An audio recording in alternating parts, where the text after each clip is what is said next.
Sabay punta. Backblaze. Jacob, ganito ka ganito. Ganon ka, ganon. Ayusin mo kasi. Meron ka doon. Nakabisita pero nakaganyan. Sarap mo kasi. Bye! Video mo! Ulit. Video. Naka-video yan. Teka lang, bibidyoran kita. Sige, video mo sabi. Ganito ka ulit. Jacob, posing ka, dali.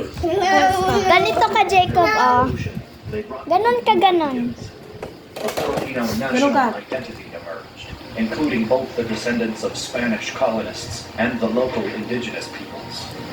This came to be opposed to recent Spanish immigrants who took over governmental positions. Jacob, ganito. The Filipinos in a Jacob, ganito ka. This led to a brief revolt Jacob, ganito ka, oh.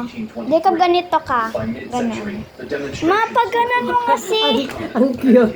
Mama, mama, pag ganon mo nga si Jacob, mama. basic civil rights and equal Ganun ka daw, status ganun. under the law for Spanish. Hawa ka dito, hawa ka. In the Spanish colonies and Ganito the ka, status Jacob. of a province. Ganito. They sought to abolish the use of forced labor and to end the requirement that some goods only be sold Yun ang camera. Ganito ka, ganito. control over the priesthood. Kasi nga lang yung The video. propaganda